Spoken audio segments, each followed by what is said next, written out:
Voilà, bien aimé, nous revenons sur la deuxième partie de cet enseignement qui parle justement de comment combattre contre les générations passées. Puisque nous avons nous avons vu dans Gédéon, donc dans Juge chapitre 6, comment Gédéon a été choisi. Mais pas seulement choisi, mais l'Éternel a vu en lui la force qu'il avait déjà. Et cette force qui le permettait de pouvoir combattre et d'avoir la réussite sur les ennemis d'Israël qui dominaient déjà depuis quelques années et qui continuaient à écraser Israël de manière puissante. Mais la Bible nous dit que l'ange a vu en Gédéon la force. Il a vu le courage qu'il avait. Et il a dit à Gédéon, va avec la force que tu as. Ne cherche pas, frères et sœurs, ne cherchons pas à avoir des puissances surnaturelles. Ou alors, comme on voit souvent dans des films, souvent les gens font allusion à des science-fiction pour se dire que je vais avoir soit de la force de Superman pour libérer ma famille. Non, Dieu ne te demande pas ça. Dieu ne te demande pas ça. Il n'y a que lui qui est surnaturel. Et lorsque nous sommes dans la présence de Dieu, cette force surnaturelle vient en nous automatiquement. Nous n'avons pas besoin, nous, de chercher des solutions magiques pour pouvoir combattre. Et Dieu dit à Gédéon, va avec la force que tu as. Lorsque tu es dans la présence du Seigneur, Dieu t'appelle tel que tu es. Il connaît tes faiblesses et il connaît tes forces. Mais lorsque tu vois, tu te retrouves dans cette situation où ces liens, ce qu'on appelle les liens ancestraux, les liens de famille, en réalité, ce sont des esprits qui ont tissé des alliances avec tes parents, tes grands-parents, tes arrière-grands-parents, qu'importe. Mais ces liens-là se transmettent de génération en génération. Et lorsque tu sais, tu es convaincu que cela vient de là, tu dois mettre fin, tu dois mettre un terme à ce cycle-là, puisque c'est un cycle qui a commencé avec tes arrière-grands-parents, qui se répercuté avec tes parents, qui revient sur toi. Et si tu n'arrêtes pas ce cycle-là, il va continuer sur tes enfants et sur les autres. Mais la Bible nous dit que pour nous qui sommes enfants de Dieu, nous qui avons cru en Jésus-Christ, nous ne sommes pas sous cette condamnation. Nous ne sommes pas sous cette condamnation. Il n'y a aucune condamnation par rapport à tout ça. C'est-à-dire quoi? C'est-à-dire que non seulement nous avons déjà en nous la vie éternelle, mais les dominations, les autorités, tout ce qui a trait avec l'ennemi sur nos vies n'a aucun pouvoir. Nous ne pouvons pas nous laisser dominer par ces genres de choses. Pourquoi? Parce que celui qui est en nous, la présence de notre Seigneur, est au-dessus de tout ça. C'est pourquoi la Bible nous dit, il n'y a plus de condamnation pour ceux qui sont en Christ. Pourquoi? Parce que ceux qui sont en Christ sont affranchis, sont libérés de ces choses. Ils sont libérés de ces puissances sataniques. Ils sont libérés des péchés parce que les puissances sataniques, lorsque les puissances sataniques viennent dans vos vies, lorsqu'ils vous enferment complètement, comme dans une prison, le but c'est quoi? C'est de vous maintenir dans le péché et de vous maintenir loin de la face de Dieu. Et ainsi, vous êtes perdus, vous êtes condamnés à être jetés dans le lac de feu, comme nous avons vu dans l'Apocalypse. Mais la Bible nous dit que pour nous, enfants de Dieu, nous sommes affranchis de ces choses, nous sommes libérés de ces choses. Alors, si nous sommes libérés de ces choses, nous devons combattre ces choses-là. Lorsque ces choses viennent, lorsque nous savons que nos familles ont tissé des liens, ou alors que nous voyons, parce que des fois, on n'a même pas besoin de vous dire, vous voyez comment le mal, des meurtres se répercutent des générations passées jusqu'à notre génération. Vous voyez comment vos parents, vos grands-parents, vos arrière-grands-parents, tous ces gens ont vécu dans cet esprit comment on l'appelle, de meurtre, du sang, des guerres, tout ça. Vous comprenez que cet esprit a dominé votre famille. Et c'est en train de s'étendre et ça continue. Et si vous n'arrêtez pas, il va continuer, cet esprit va continuer juste dans les générations futures. Mais nous, enfants de Dieu, nous sommes faits pour combattre contre les générations passées, contre ces liens faits par les générations passées. Et nous avons le pouvoir de vaincre. Et c'est ce que la Bible nous dit. Que pourquoi nous devons mener ce combat. Et la Bible nous dit que nous devons faire ce qu'on appelle le bon combat. Nous devons mener le bon combat, comme l'apôtre Paul disait à Timothée. Le combat que nous devons mener, c'est un combat qui n'est pas charnel, frères et sœurs. Aujourd'hui, les gens se sont lancés dans des systèmes de combat que Jésus-Christ lui-même ne nous a jamais appris. Le Christ ne nous a jamais appris à mener ce genre de combat. Le combat n'est pas physique, c'est un combat spirituel. Car on se bat contre un esprit qui a dominé avant que nous existions, avant que nous venions sur la terre. Cet esprit dominait déjà. Donc c'est un esprit, c'est un combat qui est spirituel. Ce n'est pas un combat physique. Aujourd'hui, les gens voient, il suffit que quelqu'un voit dans un songe, il voit son oncle, sa tante, son frère ou sa soeur, il se réveille pour dire que non, il n'y a plus de lien avec nous. Il n'y a plus de lien entre nous. Et commence la guerre maintenant entre lui et son oncle ou sa tante. Pourquoi? Parce qu'il a vu en songe. Mais ce n'est pas ça la guerre. La guerre n'est pas, le combat n'est pas charnel. Ce n'est pas un combat humain. Le combat, il est d'abord spirituel. Et pour faire un combat spirituel, nous devons aller au niveau spirituel. Ça se passe au niveau des esprits, frères et sœurs. Ça se passe au niveau des esprits, pas au niveau physique.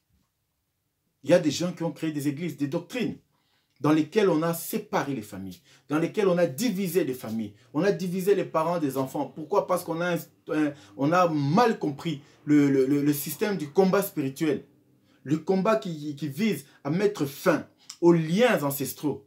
On a très mal compris, on a transformé le combat spirituel en combat physique et ça crée des dégâts.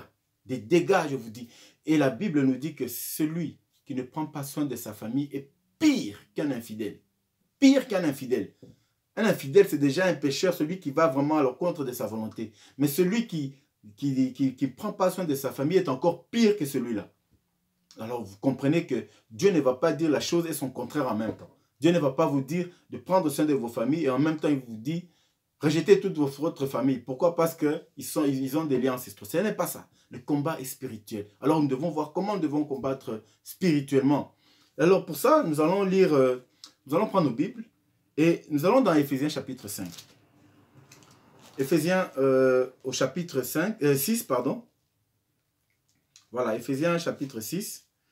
Et nous n'allons pas tout développer, mais nous allons nous concentrer sur sur l'une des armes que la Bible nous donne. Alors, Éphésiens chapitre 6, et nous allons commencer au verset 2. Car nous n'avons pas à lutter contre la chair et le sang. Nous ne luttons pas contre la chair et le sang, mon frère, ma soeur. C'est pas, tu rêves. Tu rêves que, voilà, tu vois ton oncle dans les rêves, tu te lèves, alors tu prends une machette, allez, je vais frapper mon oncle. Pourquoi? Parce que je l'ai rêvé, c'est lui qui vient m'ensorceler. C'est lui qui vient détruire ma famille. C'est lui qui vient maintenir ma famille dans des problèmes, dans des souffrances. Mais non, le combat, on n'a pas lutté contre la chair et le sang. L'apôtre Pierre disait, nous n'avons qu'un seul ennemi commun, c'est le diable. Ce n'est pas ton oncle, ce n'est pas ta tante, ce n'est pas ton frère, ce n'est pas ta soeur. Il y a un ennemi, il y a un esprit qui se cache derrière. C'est pourquoi l'apôtre Paul dit ici que nous n'avons pas à lutter contre la chair et le sang. Je continue.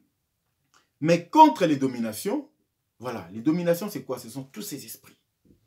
Ces esprits maléfiques. Ces esprits maléfiques qui viennent nous écraser, qui viennent dominer sur nous pour nous maintenir dans des problèmes, dans des soucis, dans des difficultés, nous maintenir dans des situations précaires, nous maintenir dans des, comment on appelle, dans des dépressions, nous maintenir dans tout ce qui est hors loin de la parole de Dieu. C'est ça les dominations.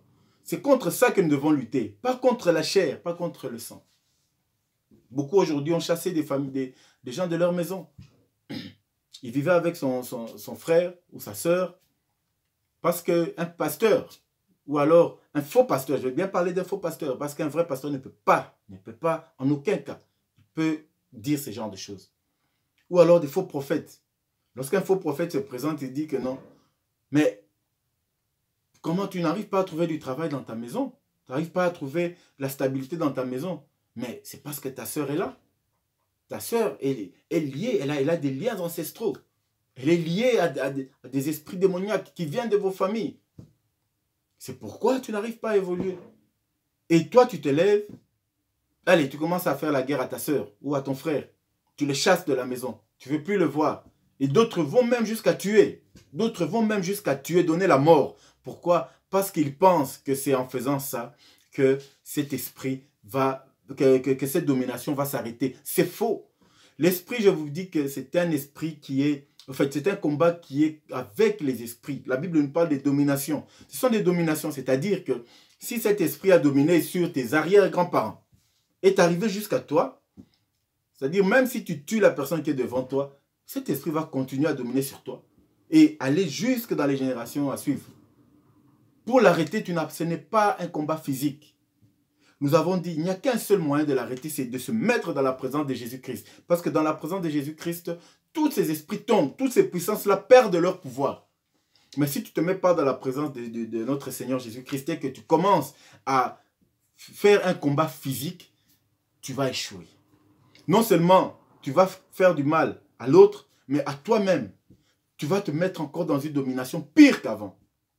Parce que non seulement tu vas hériter de cette domination qui vient de tes ancêtres, mais tu vas créer toi-même une autre domination qui va encore durer sur toi et qui va encore qui sera encore engendrée dans tes générations, dans tes enfants, tes arrière-petits-enfants. Parce que tu vas encore mettre en toi un esprit qui viendra se rajouter à ceux qui avaient déjà été par tes grands-parents ou par tes ancêtres. Tu vas rajouter un et cet esprit-là va encore dominer. Ça sera un esprit en plus que tes enfants devront lutter pour chasser. Donc vous voyez comment les gens, au lieu de croire en notre Seigneur Jésus-Christ et d'avoir la foi, de se maintenir en lui, non, ils veulent faire des combats physiques. Mais lorsqu'on fait des combats physiques, frères et sœurs, on est en train de rajouter sur ce qu'il y a déjà, on rajoute une couche. On vient rajouter encore une autre domination au-dessus d'une domination qu'il y a déjà. Le combat n'est pas charnel, il n'est pas physique. C'est pourquoi Paul dit que nous n'avons pas à lutter contre la chair et le sang, mais contre toutes les dominations, contre les autorités, contre les princes de ce monde de ténèbres. Et les princes de ce monde des ténèbres, nous savons, les anges, tous ces anges déchus, ce qu'on appelle les démons. Nous devons lutter contre eux, contre ces esprits-là, mais pas contre la chair et le sang. Pas contre ton frère, pas contre ta sœur. Ils n'ont rien à voir. Même si ils se comportent mal. Mais le mal qui vient d'eux se cache. Ça vient de l'esprit qui est derrière cette personne. Ce n'est pas la personne qui te fait du mal, mais c'est l'esprit qui se cache derrière. Alors nous n'avons pas à lutter contre cette personne, mais plutôt à lutter contre l'esprit qui se cache derrière notre frère, derrière notre sœur, derrière notre oncle, derrière nos enfants. C'est l'esprit qui se cache derrière, pas un combat charnel, pas un combat physique. Parce que si nous allons dans des combats physiques, c'est l'échec. C'est l'échec et nous ne faisons qu'empirer la situation. C'est pourquoi Paul nous dit, nous devons lutter contre les princes de ce monde, contre les esprits méchants dans les lieux célestes. C'est pourquoi prenez toutes les armes de Dieu afin de pouvoir résister dans les mauvais jours et tenir ferme après avoir tout surmonté. Vous voyez, frères et sœurs, les problèmes arrivent. Quand nous sommes là aujourd'hui, peut-être vous êtes bien aujourd'hui, mais dites-vous que les moments difficiles peuvent arriver. Et comment nous devons combattre? Comment nous devons combattre? Est-ce que nous devons attendre ce que nous disent des faux prophètes sur le fait que nous devons mettre dehors nos familles, chasser nos enfants, chasser nos parents, rejeter tous ceux qui sont, tous nos parents, nos oncles, tous ces gens? Est-ce que nous devons les rejeter? Pourquoi? Parce que nous sentons une pression sur nous, ou nous sentons la présence d'un esprit maléfique. Nous devons les rejeter? Non. La Bible nous dit que nous devons combattre avec les armes que Dieu nous a données. Et pour répéter les phrases de l'apôtre Paul, c'est pourquoi prenez toutes les armes de Dieu. Les armes de Dieu, frères et sœurs. Pas des armes charnelles. Pas des armes physiques. Dieu n'utilise pas des armes physiques. Pour nous délivrer, il n'a pas besoin de ces armes physiques. Il n'a pas besoin de ces armes. Et nous allons voir quelles sont ces armes. Donc, afin de pouvoir résister dans les mauvais jours et tenir ferme après avoir tout surmonté. Tenez donc ferme. Ayez à vos reins la vérité pour ceinture. Alors, comme j'ai dit, on ne va pas tout développer parce que ça sera encore un tout autre enseignement. On va les citer. Mais nous allons nous appuyer sur une arme, précisément. Et voilà, je cite. Donc, ayez à vos reins la vérité pour ceinture. Donc la vérité, Christ est la vérité. En nous, nous devons avoir d'abord la présence de Christ. La présence de Christ, c'est ce qui nous tient. C'est ce qui me tient en force. La présence de Christ. C'est ça la vérité. C'est lui qui est la vérité. Il a dit, je suis le chemin, la vérité et la vie. Il est la vérité. La vérité, ce n'est pas seulement le fait de dire la vérité, mais c'est le fait de posséder Jésus-Christ qui est lui-même la vérité. Nous devons d'abord avoir la vérité. Voilà une première arme. Tu veux aller combattre, mais tu n'as pas le Seigneur Jésus-Christ. Et tu cries, je vais écraser Satan, je vais écraser Satan. Mais comment tu vas écraser Satan si tu n'as pas Jésus-Christ? C'est impossible. Tu ne vas pas l'écraser, d'ailleurs il va se moquer de toi.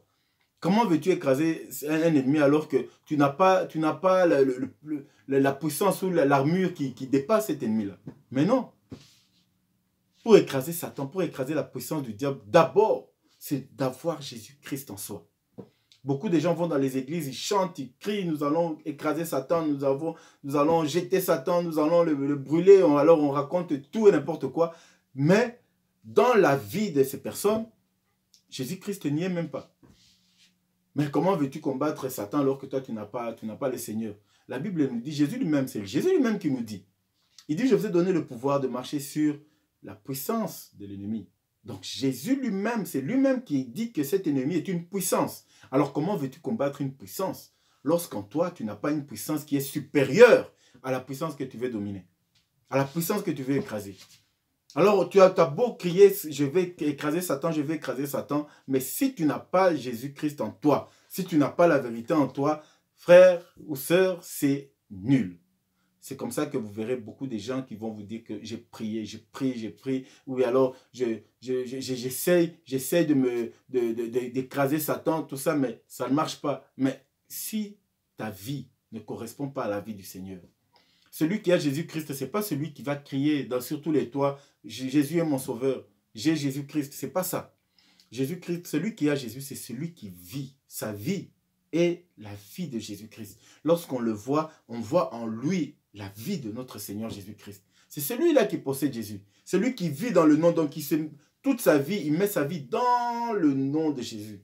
Le nom de Jésus, c'est-à-dire la puissance, l'autorité, tout ce que Jésus représente, tu te mets dans la présence de Jésus. Et c'est celui-là qui a la vérité, c'est celui qui a la présence de Jésus. C'est celui-là qui dominera sur le diable. Mais si Jésus s'arrête seulement dans tes lèvres. Lui-même a dit que beaucoup me louent de leurs lèvres. Ils m'honorent de leurs lèvres seulement. C'est juste les lèvres. Mais au fond, Christ n'y est pas du tout. Alors, des gens comme ça, vous pouvez les voir remplis dans les églises. Mais malgré ça, il n'y a rien qui se passe dans leur vie. Aucun changement. Pourquoi? Parce qu'ils ont Jésus juste dans les lèvres, mais pas dans le cœur. Voilà la première arme. La deuxième arme. Revêtez la cuirasse de la justice. La justice. Un enfant de Dieu vit dans la justice. Il sait ce qui est mauvais, il sait ce qui est bon. Aujourd'hui, c'est un mélange total. Vous allez dans les églises, vous attendez même des pasteurs qui sont en train de prêcher en fonction d'une personne influente qui se trouve dans l'église. Ils prêchent en fonction de cette personne qui est une donatrice de l'église. Parce que cette personne donne beaucoup, vient donner des offrandes, ou alors met à sa disposition des voitures, tout ça, ça devient comme une corruption. Le pasteur commence à prêcher en fonction de ça. Quelle injustice! Celui-là, la présence de Dieu n'est pas en lui. Parce qu'on ne peut pas prêcher la vérité, reste la vérité. Jésus-Christ est la vérité lui-même. Et lorsqu'on a la vérité en nous, on marche dans sa justice. On ne va pas dire parce que, voilà, il y a telle personne ou telle autre, je vais prêcher en fonction de telle personne. La parole de Dieu ne fait plaisir à personne. La parole de Dieu, elle est ce qu'elle est. Ou tu suis, ou tu laisses. Il n'y a pas de chemin, il n'y a pas entre les deux. Alors on ne peut pas faire la chose et prêcher autre pour dire que voilà, je veux faire plaisir, ou alors non, on vit dans l'injustice. Et pour ça, on est en train de conduire le peuple de Dieu loin, dans l'égarement, loin de la présence de Dieu. Un enfant de Dieu ne pratique pas l'injustice. Nous devons être justes, que ce soit dans nos paroles, dans nos actes, dans notre façon de marcher. Nous devons chercher à vivre dans la justice. Voilà la deuxième arme. Nous n'allons pas trop développer, parce que ce n'est pas vraiment ce qui nous intéresse, mais bon, nous parlons quand même parce que c'est important. Mais nous reviendrons sur ça, ça sera vraiment un enseignement à part où on va entrer en détail pour parler de tout ça. Parce qu'il y a beaucoup de choses à dire. Mettez pour chaussure à vos pieds le zèle que donne l'évangile de paix. La Bible précise l'évangile de paix. Comment veux-tu être enfant de Dieu alors que partout où tu pars, c'est pour s'aimer des désordres, pour s'aimer des guerres, pour s'aimer des mésententes. Tu vas à gauche pour dire que non, celui-là t'a fait ceci, pour qu'il se mette en guerre. Tu vas là-bas pour dire que l'autre a fait ceci, pour qu'il se mette en guerre. Nous devons avoir dans nos pieds l'évangile de paix. L'évangile de paix, partout où nous allons, c'est pour présenter la paix. Jésus a dit, quand vous allez dans une maison et qu'on vous accueille, qu'est-ce que vous ferez? Qu'est-ce que vous devez faire? Dites que la paix soit avec vous. Laissez-y la paix, laissez la paix. Et la paix, c'est notre Seigneur, c'est lui qui donne la paix. Le monde donne une paix, mais une paix éphémère. Mais Jésus-Christ donne cette paix qui demeure pour toujours. Alors nous, enfants de Dieu, nous devons marcher en amenant la paix partout où nous allons. La paix c'est en Jésus. Aujourd'hui, on voit des choses impensables. Impensables. Tu veux lutter, soi-disant, contre ces esprits qui dominent sur ta famille. Mais tu es le premier à créer des problèmes partout où tu vas. Quand tu passes quelque part, tout le monde doit savoir que tu es passé. Pourquoi? Parce qu'il y a un problème qui surgit. Quand tu passes quelque part, tout le monde doit savoir que tu étais là. Parce qu'après toi, il y a eu des problèmes. Quand on entend parler de quelque chose, on entend un problème quelque part, directement, il y a d'autres qui demandent, est-ce que telle personne était là-bas? Et on dit, oui, elle était là, voilà, effectivement. Ce n'est pas ça un enfant de Dieu. Alors que ces gens vont dans les églises tous les dimanches. Un enfant de Dieu, celui qui vit dans la présence de Dieu, doit amener le message de paix partout où il va. Partout. C'est ça la troisième âme, de donner la paix, amener la paix. Nous devons marcher avec la paix. Alors, le verset 16, prenez par-dessus tout, voilà ce qui nous intéresse, vous prenez par-dessus tout le bouclier de la foi, avec lequel vous pourrez éteindre tous les traits enflammés du malin. Tous les traits, tout, sans exception. Tous les traits. Un exemple des traits, les dominations des familles, les dominations ancestrales, les guerres des générations. Cette domination qui a dominé depuis des générations et qui vient jusqu'à vous. Vous avez un bouclier et ce bouclier-là, c'est la foi. C'est pourquoi nous devons avoir la foi lorsque nous nous lançons dans ce genre de combat. Ce combat-là où nous devons arrêter cet esprit qui a dominé depuis des années, des décennies, des centaines d'années. Pour mettre fin à ça, nous devons avoir la foi. Et la foi, c'est comme un bouclier. Vous savez, vous pouvez aller en guerre. C'est vrai, il y a toutes sortes d'armures. Mais le bouclier est très important. Parce qu'une flèche peut venir contre vous. À l'époque, les gens se battaient avec des flèches, tout ça. Une flèche, une pierre qui vient contre vous, le bouclier l'arrête. Et ce bouclier-là, c'est la foi. La foi, nous devons avoir la foi, frères et sœurs. S'il n'y a pas de foi, quand il n'y a pas de foi, en tout cas, vous pouvez espérer avoir quelque chose. Vous pouvez espérer mettre fin à une guerre, à un combat, à une bataille. Mais vous n'allez jamais échouer. Parce que vous n'avez pas la foi. La foi n'échoue jamais, frères et sœurs. La foi. La Bible nous dit que par-dessus tout, c'est-à-dire que vous allez mener votre combat, c'est vrai. Dieu vous donne des armes. Mais par-dessus tout, vous devez avoir la foi. Parce que lorsqu'on a la foi, on croit en Jésus-Christ. Lorsqu'on a la foi, on vit dans la justice. Lorsqu'on a la foi, on marche avec un message de paix. Et tout le reste, tout est lié à la foi. La foi.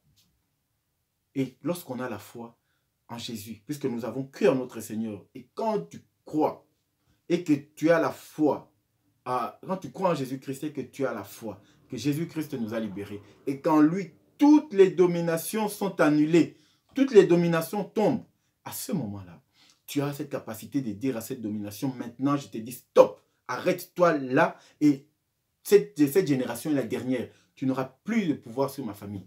Tu n'auras plus de pouvoir sur mes enfants. Ainsi, tu pourras protéger les générations à venir. Par la foi. Nous devons avoir la foi. C'est pourquoi vous verrez que Christ parle toujours de la foi. Toujours. Quand il allait sauver des gens, quand il allait libérer des gens, quand il allait guérir des malades, qu'est-ce qu'il disait Jésus? Il dit, as-tu la foi d'être sauvé? Et quand tu dis que oui, j'ai la foi d'être sauvé, il dit que cela soit fait selon ta foi. Pourquoi? Parce que cette maladie t'a gardé dans cet emprisonnement-là pendant longtemps. Tu étais prisonnier de cette maladie pendant longtemps. Mais une fois que tu rencontres le Seigneur Jésus et que tu dis, j'ai la foi, que comme je t'ai rencontré, cette maladie va s'arrêter. Jésus dit qu'il soit fait selon ta foi. Pas selon ma foi en moi, Jésus, puisque moi, le Seigneur, chez moi, je suis au-dessus de tout. Mais si toi, tu crois, selon la foi que tu as, cette chose va s'accomplir. Et nous aussi, c'est la même chose. Lorsque ces dominations, même si ça a duré des milliers d'années, frères et sœurs, ça arrive devant toi, et que tu dis que moi, j'ai rencontré mon Seigneur Jésus. Moi, j'ai rencontré Jésus qui est la domination au-dessus de toutes les dominations. Et aujourd'hui, je dis que j'ai la foi que comme je l'ai rencontré, cette domination-là va s'arrêter là maintenant. Et je vous dis, à ce moment, cette domination qui a persisté dans ta famille, qui est passée d'une génération à l'autre et qui est arrivée jusqu'à toi, c'est là où cette domination va trouver l'échec. Et c'est là où nous allons mettre fin à ce lien des générations passées qui s'est transmis jusqu'à nous. Nous avons le pouvoir, frères et sœurs, nous avons le pouvoir de mettre fin en disant « Stop, j'ai la foi. J'ai la foi que comme j'ai cru en Jésus, cette chose va s'arrêter. » Et Jésus lui-même a dit, si vous avez la foi comme un grain de sénéf, vous pouvez dire à cette montagne, ôte-toi de là, jette-toi dans la mer. La montagne va sauter, va se jeter dans la mer, par la foi.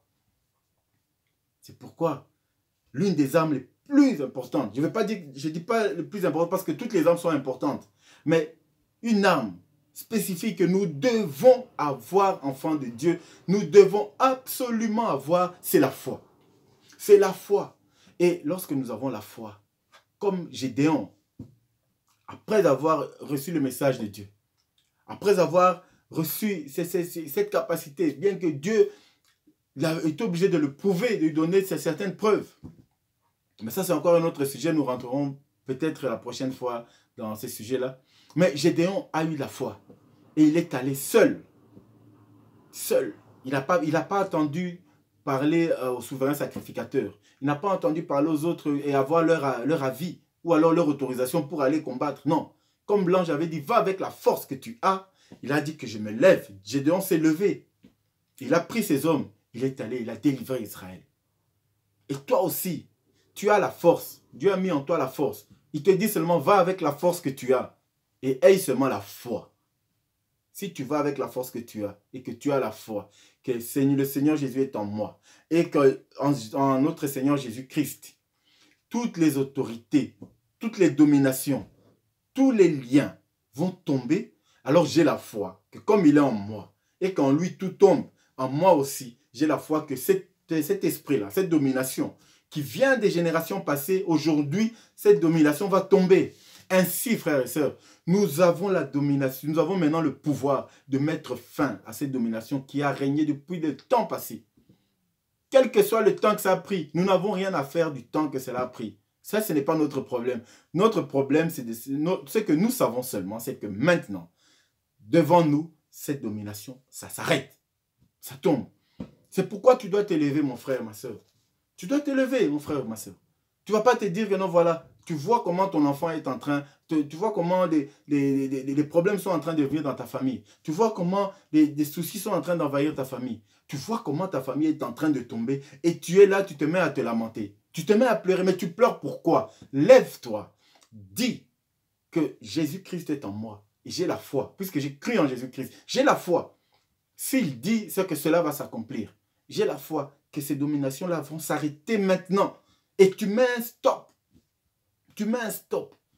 Ainsi, c'est toi qui aura la victoire sur ces dominations qui ont géré ta famille depuis les générations passées. Mais si tu te mets à te lamenter, tu te mets à pleurer, tu te mets à crier, à hurler de gauche à droite. Beaucoup de gens, lorsqu'ils ont des problèmes comme ça, ils vont se lamenter, ils appellent leurs amis, ils appellent les voisins. Comment ça se lamente? Regarde, moi j'ai des problèmes. Moi ça ne va pas, je ne sais plus quoi faire. Regarde, moi ça ne va plus. Moi, ma famille, c'est ci. Moi, mes enfants, c'est là. Moi, regarde. D'ailleurs, si tu regardes, même mes parents étaient comme ça. Et d'autres même. Il y a d'autres même qui acceptent carrément en disant que oui, dans notre famille, c'est toujours comme ça. Nous sommes Nous sommes toujours ivrognes dans notre famille. C'est toujours comme ça. C'est une histoire de famille. Mais, frères et sœurs, comment tu peux te mettre à accepter ce genre de choses? Comment tu peux te mettre à ce qu'on appelle... Aujourd'hui, on parle du coronavirus. Mais le coronavirus a commencé il y a très longtemps. Puisque tu es en train de couronner le mal. Tu prends ce mal qui te dit l'ivrognerie de ma famille, alors tu le couronnes carrément. Tu dis, mais non, ça c'est de notre famille. Tu lui donnes une couronne et tu lui permets de régner sur toi. Il va régner sur toi, comme il a régné sur tes grands-parents. Il va régner sur toi. Après, il va régner sur tes enfants.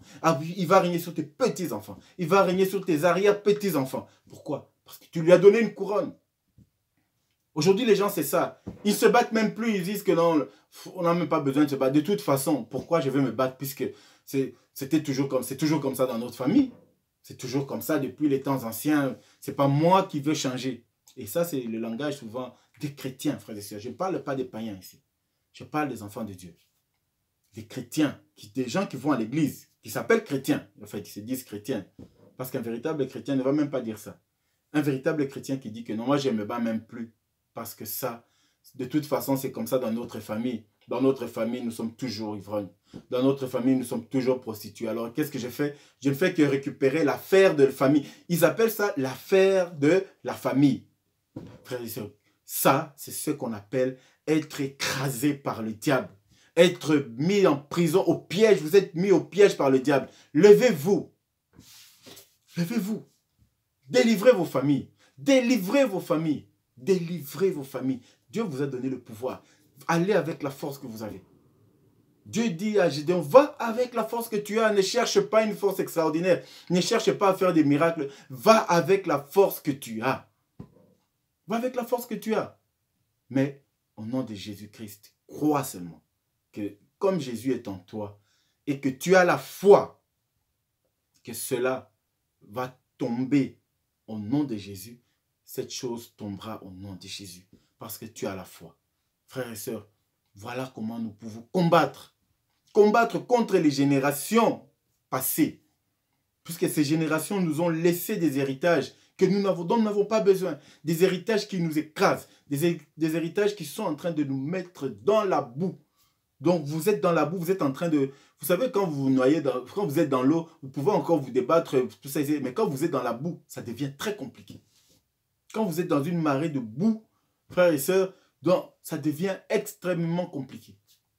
Il y a de ce qu'on appelle le sable mouvant. Je ne sais pas si est-ce qu'on sait nager dans un sable mouvant. Mais non.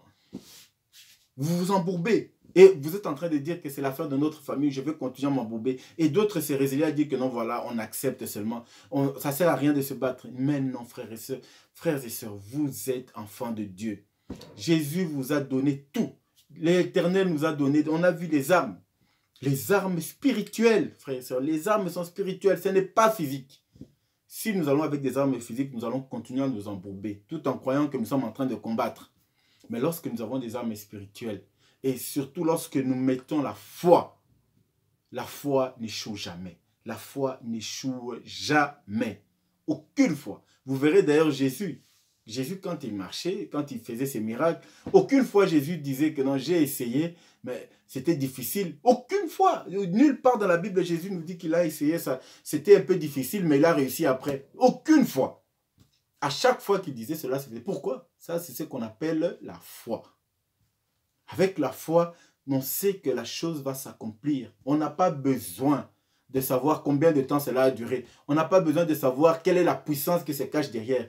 Nous savons quand c'est une puissance des ténèbres, nous chassons et nous mettons fin dans le nom de Jésus. Et nous sommes comment je vais dire, le mot même échappe.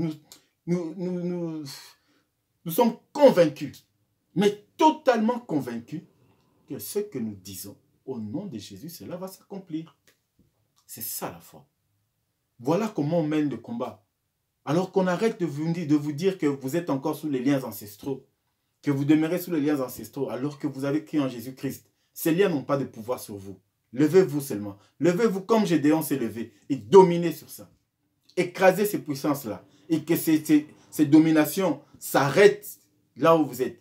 Vous allez dire à ces dominations, tu as agi. Tu as détruit mes arrière-grands-parents. Tu as détruit mes parents. Mais aujourd'hui, c'est moi qui vais te détruire. Au nom de Jésus-Christ, je t'arrête. Et maintenant, c'est fini. C'est comme ça que nous allons dominer. La foi. Nous gardons la foi. Nous gardons la foi. Et comme Gédéon, avec la force que nous avons, nous allons dominer sur ces puissances. Quel que soit le temps que cela a pris. Mais en nous, il y a Jésus-Christ. Et nous sommes enfants de Dieu. Et quand n'importe quelle montagne rencontre Jésus-Christ, la montagne doit s'aplanir. Parce que Jésus-Christ est puissant, au-dessus de toute puissance. Alors frères et sœurs, je vous encourage. Je vous encourage à vous lever. Levez-vous pour vos familles. Ne laissez pas ces dominations envahir vos familles. Ne laissez pas toutes ces dominations qui ont envahi vos parents, vos grands-parents, vos arrière-grands-parents, qui ont envahi des générations avant vous. Ne les laissez pas envahir aussi votre famille. Dites à ces dominations que maintenant, tu m'as rencontré, moi j'ai Jésus-Christ. Au nom de Jésus-Christ, tu vas t'arrêter là. Et c'est fini pour toi. On n'entendra plus jamais parler de toi. Plus jamais. Parce que Jésus-Christ est avec vous. Vraiment que Dieu vous bénisse. Que Dieu vous bénisse et qu'il vous donne cette force de vous lever pour vos familles. Levez-vous et combattez pour les générations. Combattez contre ces générations qui étaient avant vous, qui ont laissé cet esprit traverser comme un passoire. Comme dans un passoire, il est passé, mais chez vous, ce n'est plus un passoire. Chez vous, c'est fermé. Vous mettez une clôture, stop. Et cet esprit ne sera plus jamais. On n'entendra plus jamais parler de cet esprit dans votre famille. On n'entendra plus jamais parler de cet esprit dans votre vie, dans la vie de vos enfants. On n'entendra plus parler. Pourquoi? Parce que vous vous êtes levé un jour comme Gédéon et vous avez mis fin à cet esprit. Que Dieu vous bénisse et qu'il vous donne la force. Et il est notre maître. Nous avons confiance en lui. Et nous savons qu'en lui, toute chose est accomplie. Il n'y a aucune domination. Aucune domination. Aucune domination. Et plus rien. Aucune autorité. Aucun pouvoir. Aucune puissance satanique ne pourra dominer sur nous. Parce que Jésus est avec nous. Que Dieu vous bénisse.